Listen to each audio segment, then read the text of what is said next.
This is Manish Mishra.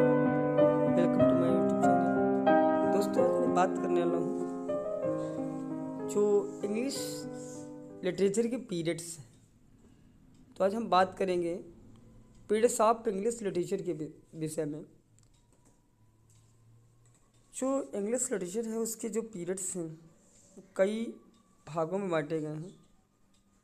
इसके importance parts के बारे में आज हम बात करने वाले हैं। तो उसकी स्टार्टिंग होती है जीरो से लगाकर 250, 450, 200 से जीरो से लगाकर 450 तक जो भी एज चलती है उसको डार्क एज के नाम से जाना जाता है। और 450 से लगाकर 1066 तक जो भी ईयर चलती है या इंग्लिश लिटरेचर में चली है उसको ओल्ड एज के नाम से जाना जाता है। इसको एंग्लो सैक्सन पीरियड भी कहा जाता है। और इसके बाद अगर मैं बात करूं मिडिल इंग्लिश पीरियड की, तो मिडिल इंग्लिश का पीरियड 1066 से लगाकर 1500 तक पूरा का पूरा चला, जिसको एंग्लो नॉर्मन पीरियड के नाम से जाना जाता है। और उसके बाद में आ जाता है रेनाइशा, जो कि 1500 से लगाकर 1600 तक रहता है, जिसको रेनाइशा के नाम से जाना जाता है। इसको अर्ली मॉडर्न भी कहते हैं।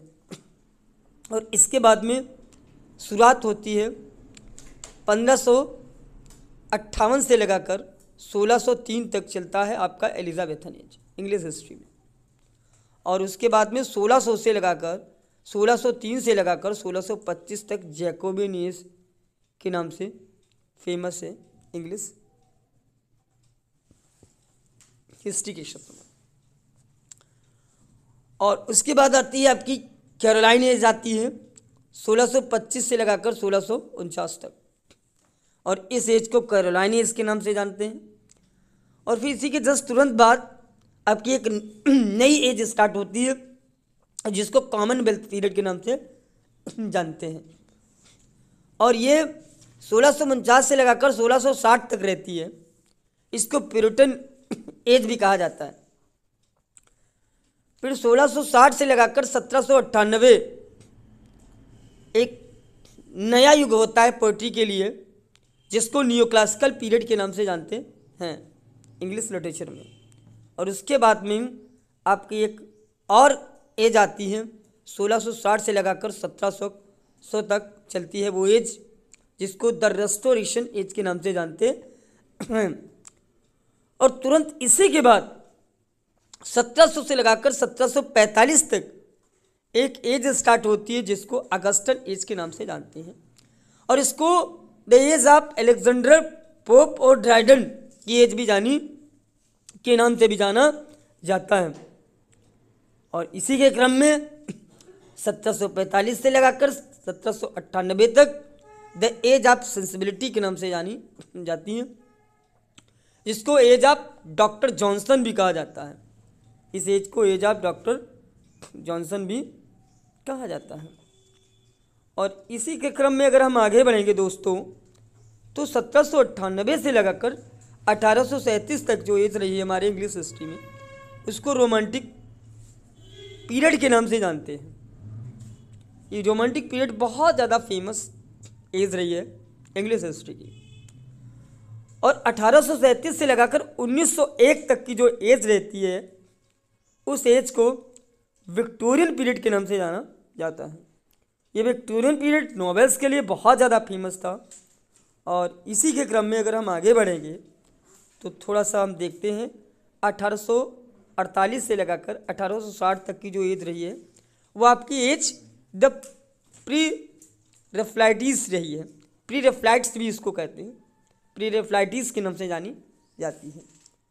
और इसी क्रम में 1880 से लगाकर 1901 तक एस्थेटिज्म की एज आती है, जिसको सौंदर्यवाद के नाम से जाना जाता है।